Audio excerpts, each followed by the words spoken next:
Hello everyone, my name is Gandalin and welcome to another World of Warcraft guide. Today I'm going to tell you everything you need to know about patch 7.3.2.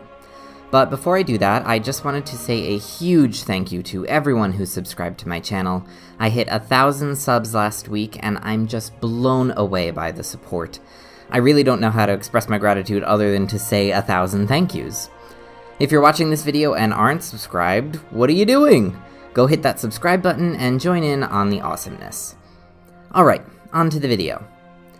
Patch 7.3.2 released with maintenance the week of October 24th and is a very small patch centered around tweaks and preparation for the upcoming raid, Antorus, the Burning Throne.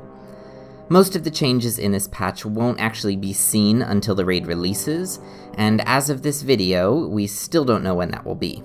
If I had to guess at a release date, I would say after BlizzCon, so probably November 7th or 14th. Okay, let's jump right into this patch. I'll start with the changes that are not tied to Antorus and are available now. First up, a Primal Sargerite trader has been added to the Vindicaar. You can find Maris on the lower level of the ship near the Veiled Argonite vendor. He should have a quest exclamation point above his head if you've never talked to him before. You can give him 1 Primal Sargerite in exchange for your choice of 10 of the new Argus crafting materials. He also sells the new Epic Gems for the price of 10 Primal Sargerite. Next, a quick update to Order Hall missions.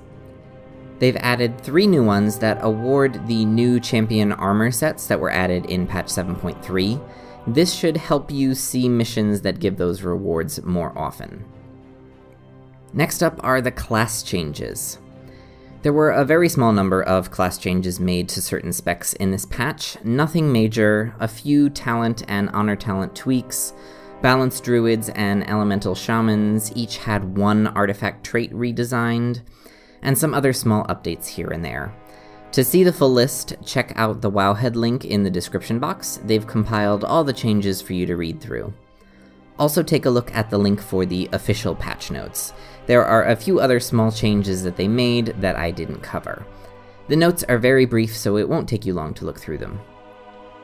And that's pretty much it for what's available right now. The rest of the video is going to cover changes that won't be available until the Antorus raid opens. Something else you'll see on the Wowhead list of changes that I mentioned are the upgrades to the Tier 21 set bonuses. This gear will drop from Antorus, so you can't get any of the pieces yet, but at least you can preview how they'll modify your spec's rotation and playstyle. Next are the changes to legendaries. Blizzard has added new bind-on-account legendary tokens that allow you to identify a random legendary for the indicated class. These are only available to the players that have already received all the legendaries that their class can use. Before this change, if you had all your class's legendaries, that's it, you wouldn't get any more. Now, you can have one of these tokens drop in place of a legendary. Presumably, they'll be obtainable from all the same sources as legendary gear. These tokens are not tied to the launch of Antorus and are available now.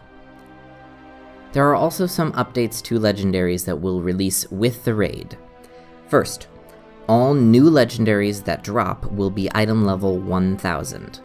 Existing ones you already have will not change, but we will get a new system to upgrade them. This works the same way that the 970 upgrade system works. You'll need to collect 50 Awakening Essences to create an Awoken Titan Essence. This will let you upgrade one of your legendaries to 1000. You'll have to repeat it for each one you want to upgrade.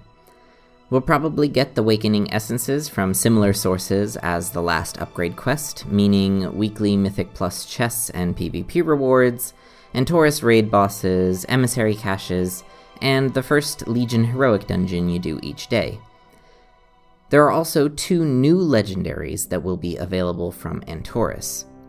The first is the Insignia of the Grand Army, which I already mentioned in my patch 7.3 guide. This will come from a quest that you get from defeating the final boss of the raid. It increases the effects of the Tier 2 Netherlight Crucible passives on your relics by 50%. The other legendary that has been added is Aman'Thul's Vision, which is part of the set of Pantheon Trinkets that I'm going to talk about next. Okay, so what are these Pantheon Trinkets? Well, they are a set of 6 trinkets that all drop from the final boss in Antorus, and interact with each other in a very interesting way. Each trinket has a proc that benefits the user, and a secondary buff that is only active when you are empowered by the Pantheon. This happens when there are 4 unique Pantheon trinket buffs active in your group at the same time. The details are a little complex, so I'm going to dedicate a whole video to explaining them. I'm going to hold off on that one until Antorus releases, in case there are any changes to how they function.